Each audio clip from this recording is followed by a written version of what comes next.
देखिए टॉपिक है mathematical expectation and variance. ये भी इंटर लेवल में हल्का फुल्का बताया गया है, ठीक है, क्योंकि वहाँ पे तो डिस्क्रीट और कंटिन्यूअस वेरिएबल के बारे में बात नहीं की गई थी।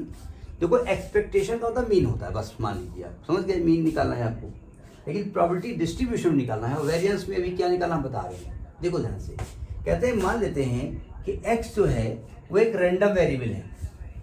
अब वो रैंडम वेरिएबल डिस्क्रीट भी हो सकता है और रैंडम वेरिएबल कंटिन्यूअस भी हो सकता है, ठीक है। और एक फंक्शन है फाई एक्स जो x का फंक्शन है, ठीक है। तो फाई एक्स का जो एक्सपेक्टेशन होता है उसको डिनोट करते हैं ई ऑफ फाई एक्स, ठीक है। इसको डिफाइन कैसे किया जाता है? देखो अभी हम बता रहे हैं कि एक्सपेक्टेशन का मीन होता है, तो देखो E of phi x define कैसे करते हैं। अब प्रॉब्लम ये है कि चूंकि यहाँ पर वेरिएबल दो लेने हैं, डिस्क्रीट और रैंडम, ठीक है, दोनों के लिए प्रोबेबिलिटी अलग अलग होती है। एक में प्रोबेबिलिटी मास फंक्शन होता है, एक में प्रोबेबिलिटी डेंसिटी फंक्शन होता है, ठीक है। एक में सिग्मा करके काम चल जाता है, एक में इंटीग्रल करना पड़ता है। तो इसको हम क्या करते हैं कि जब डिस्क्रीट रैंडम वेरिएबल होगा, ठीक है, तो इसमें हम क्या करेंगे, फाई एक्स को मल्टीप्लाई कर देंगे पी एक्स से, ठीक है, और यहाँ पर सिग्मा निकाल देंगे। समझने वाली है, जिस फंक्शन का आपको रैंडम वेरिएबल एक्सपेक्टेशन निकालना है उस फंक्शन को प्रोबेबिलिटी डिस्ट्रीब्यूशन फंक्शन से मल्टीप्लाई कर देंगे और सिग्मा कर देंगे।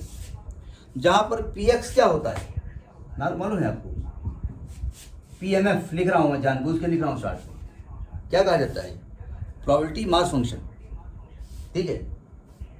और अगर ये वेरिएबल आपके कंटिन्यूअस रैंडम वेरिएबल है तब क्या करेंगे, तो यहां पर px का मल्टीप्लाई करेंगे, वहां पर fx का मल्टीप्लाई करेंगे फाई एक्स से, ठीक है। यहां पर सिग्मा करते हैं, वहां इंटीग्रल करेंगे माइनस इन्फिनिटी से प्लस इन्फिनिटी। देखो अब माइनस इन्फिनिटी से प्लस इन्फिनिटी की वैल्यू हमारी होती है, लेकिन अब हमारा फंक्शन जिस इंटरवल में डिफाइंड है वो हम ले लेंगे, उसके बीच से उठा लेंगे, ठीक है।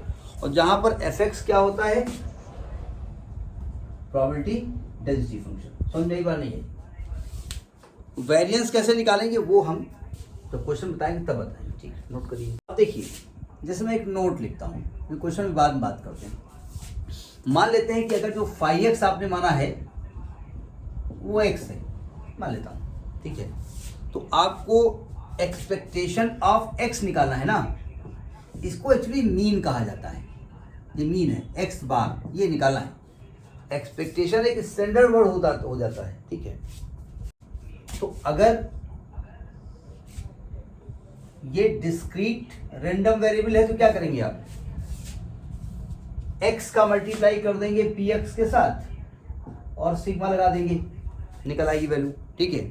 और अगर ये कंटिन्यूअस रैंडम वेरिएबल है तो क्या करेंगे, x का मल्टीप्लाई एफ के साथ कर देंगे, इंटीग्रल कर देंगे माइनस इन्फिनिटी से प्लस इन्फिनिटी के बीच में। तो इस प्रकार से एक्सपेक्टेशन निकल आएगा, यानी मीन निकल आएगा, ठीक है। अब आप कहेंगे मीन तो निकालिए भाई, वेरिएंस कैसे निकालेंगे? वेरिएंस का पहले मतलब समझिए, नोट कर लिया ना, नोट कर लिया ना। अब देखो वेरिएंस क्या होता है, अगर वेरिएंस की इंग्लिश जाने, इंग्लिश में तो होता ही है, हिंदी जाने तो वेरिएशन होता है ना। तो हो ये रहा है, देखो x1, x2, x3, x4, x5 ये आपके xn, ये आपके वेरिएबल्स हैं, है ना, डिस्क्रीट हैं या रैंडम है, ये मीन है। तो ये बताइए, तो कुछ x की वैल्यू होंगी जो x1 से, देखो x1 की वैल्यू हो सकता है x बार से छोटी हो, और xn मतलब ये वैल्यू इसके बीच में होगी ना कहीं से। तो आपको निकालना ही पड़ता है कि इसके बीच में वेरिएशन कितना है, नहीं समझे, तो आपको xi माइनस x बार निकालना होता है। समझेगा नहीं है? अब प्रॉब्लम ये है कि भाई ये अगर डिफरेंस निकालोगे, भाई आप समझे, अगर 1, 2, 3 अप टू 10 का मीन निकालते हो और मीन 6 आता है, तो अगर इसका डिफरेंस निकालोगे तो कुछ डिफरेंस पॉजिटिव आएंगे, कुछ डिफरेंस निगेटिव आएंगे। और अगर आप उनको उठा के प्लस कर दो तो डिफरेंस 0 हो जाएगा, मतलब प्लस 0 हो जाएगा। तो हम क्या करेंगे, इसका स्क्वायर कर दें। क्यों? तो स्क्वायर करने से क्या होगा कि हमारा जो निगेटिव वाला लफड़ा है वो खत्म हो जाएगा। तो जो वेरिएंस का फार्मूला होता है, वेरिएंस का फार्मूला तो कैसे निकाला जाता है, देखो ध्यान से। वेरिएंस, इसको सिग्मा स्क्वायर लिखा जाता है, ये आपने इंटरमीडिएट लेवल में पढ़ा होगा। इसका फॉर्मूला होता है expectation of x minus x bar का होल स्क्वायर, ये फॉर्मूला होता है, ठीक है। और जब इसको हम खोलेंगे तो ये फॉर्मूला आएगा e of x square, direct में लिख रहा हूं, माइनस ई एक्स बार का होल स्क्वायर। अब आप कहेंगे ये लफड़ा कहां से आ गया, डायरेक्ट कहां से कर दिया। चलिए मैं डायरेक्ट नहीं कर रहा हूं, इसको रब कर देता हूं। देखो, अगर मैं x माइनस एक्स बार का होल स्क्वायर खोल दूं तो ये आएगा x square minus 2x into x bar plus x bar का होल स्क्वायर। सही कर रहा हूं मैं। अब मैं e को अंदर ले जा रहा हूं, तो e जब अंदर जाएगा तो ये ई एक्स स्क्वायर आएगा माइनस, देखो यहां पर ई एक्स के ऊपर लगेगा, क्योंकि x भाई ई का मतलब हमने क्या बताया था, मीन निकालना बताया ना। ई का मतलब एक्सपेक्टेशन। अभी आप क्या कर रहे हैं, एक्चुअली इसका मीन निकाल रहे हैं आप, वेरिएशन का मीन निकाल रहे हैं आप। मतलब आप इसे 1 2 3 अप टू 10 वैल्यू आई है और इसका मीन आ गया 6 मान लेते हैं, इसका डिफरेंस निकाला आपने। तो डिफरेंस x माइनस एक्स बार निकाल रहे हैं, x1 माइनस एक्स बार निकाल रहे हैं, तो कुछ डिफरेंस पॉजिटिव आएगा, कुछ डिफरेंस निगेटिव आएगा। क्यों भाई? तो हमने कहा निगेटिव का लफड़ा हटाने के लिए इसका स्क्वायर कर दिया और बाद में इसका मीन निकाल लिया, तो इसके वेरिएशन का मीन निकाला, इसी को वेरिएंस कहा गया। और इस मीन निकालने को ही आप एक्सपेक्टेशन कह रहे हैं, उसी को हम ई लिख रहे हैं। क्यों भाई? तो जब ये ऑलरेडी मीन है तो ई किस पे चढ़ना है, ई केवल चढ़ना है एक्स पे, ठीक है, minus sorry plus E of x bar का होल स्क्वायर। अच्छा, ई ऑफ एक्स बार ही होता है, ई ऑफ एक्स बार जो होता है वो एक्स बार ही होता है, और ई ऑफ एक्स जो है वो भी एक्स बार होता है। भाई मीन निकालो तो मीन वैल्यू आएगी ना बार बार। तो देखो ये तो हो गया आपका ई ऑफ एक्स स्क्वायर माइनस, सुनो ध्यान से, 2 एक्स बार, ये भी एक्स बार है ना। और ये क्या है, ये एक्स बार का स्क्वायर है, तो ये आ गया आपका ई ऑफ एक्स स्क्वायर माइनस ये 2 एक्स बार का स्क्वायर प्लस एक्स बार का स्क्वायर, तो इसे लिखेंगे ई ऑफ एक्स स्क्वायर माइनस ये एक्स बार का स्क्वायर लिखा हुआ है। और अभी हम इसको कह रहे हैं कि ई ऑफ एक्स स्क्वायर माइनस, और एक्स बार को हमने बताया है ई एक्स का होल स्क्वायर। क्यों? सॉरी ई एक्स बार, तो यही फॉर्मूला हमने बताया कि इसको डायरेक्ट हमने लिखा था ना, ई एक्स स्क्वायर माइनस ई एक्स बार का होल स्क्वायर। इसको नोट करिए फिर बताएं। ये ई एक्स है, सॉरी ये ई एक्स का होल स्क्वायर है ना, इस बार थोड़ी होता है, तो ई एक्स का इस बार होता है ना, ये ई एक्स का इस बार आएगा ना। क्या बता रहे हो? हाँ, मतलब हम जो कहें वैसे ही। क्यों भाई? एक्स बार जो होता है वो ई एक्स होता है ना, तो इसका स्क्वायर होगा ना। भाई हमारे बोलने को तो ये थोड़ी होता है कोई हम ब्रह्मा की तोंदी है कि जो हम बोलेंगे वही सही है, गलती हो सकती है ना। ये कह रहे हैं कि find mean and variance of the probability distribution given by this. ये एक्स की वैल्यू है 1 2 3 4 5 और ये इनकी प्रोबेबिलिटी है 0.1 0.35 0.25 0.15 0.05, यानी ये वैल्यू x1 है, ये इसके करस्पॉन्डिंग px1 है, ये वैल्यू x2 है, ये वैल्यू x3 है, ये वैल्यू x4 है, ये वैल्यू x5 है। क्या ये डिस्क्रीट रैंडम वेरिएबल है या कंटिन्यूअस रैंडम वेरिएबल है? कंटिन्यूअस है ना। तो आपको मीन निकालना है, यानी x बार निकालना है, जिसको कि आप ex लिखते हो। सही कह रहा हूं ना मैं?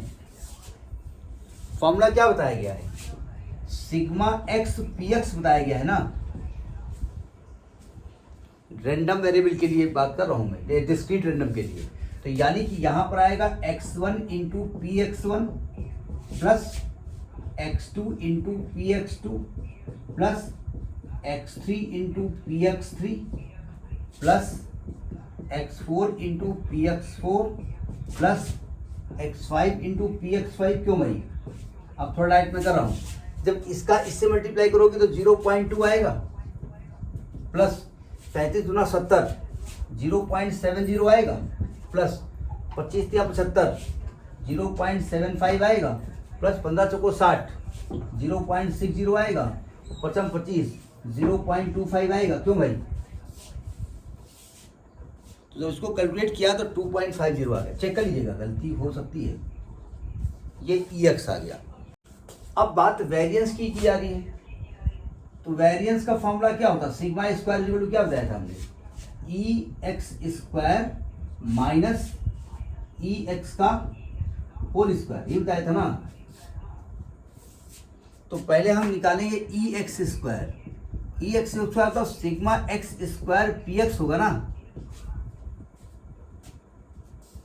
मतलब ये होगा x1 square into P x1 plus x2 square into P x2 plus x3 square into P x3 plus x4 square into P x4 plus x5 square into P x5। अब थोड़ा डाइट कर रहा हूँ, सुनो ध्यान से। 1 स्क्वायर 1 और 1 का मल्टीप्लाई 2 से 0.2 आएगा। 2 स्क्वायर 4 35 चौको 170 1.70 आएगा। नहीं सॉरी, 35 चौको क्या बोल रहा हूँ, 35 चौको 140 1.4 आएगा ना।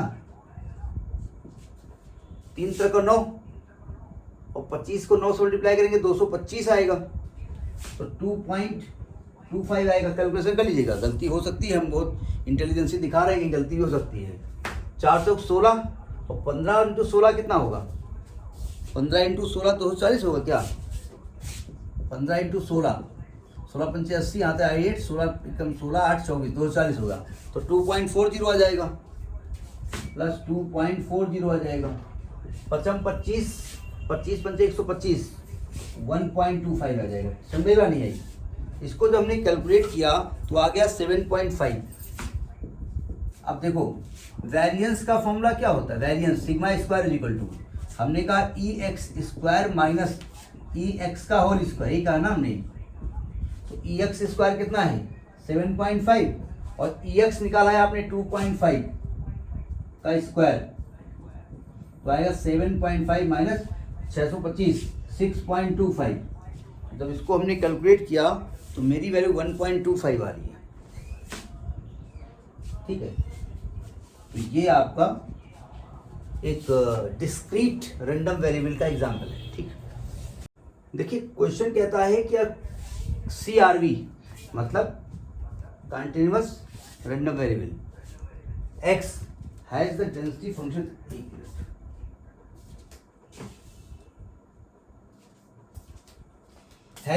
फंक्शन fx बराबर 2e to power minus 2x when x is greater than 0 and otherwise it is 0।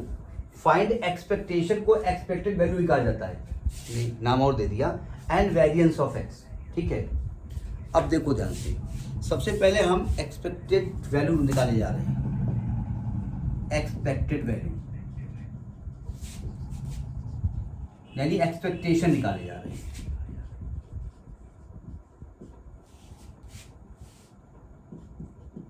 क्या बताएगा आपको?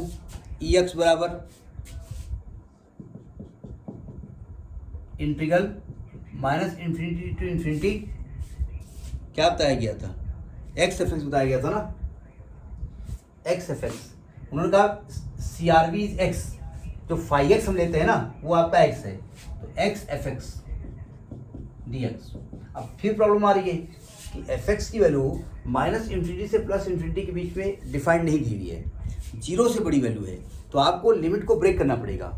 माइनस इन्फिनिटी से 0 और 0 से इन्फिनिटी, तो ये आ जाएगी माइनस इन्फिनिटी से 0 x f x plus d x plus 0 to infinity x f x d x.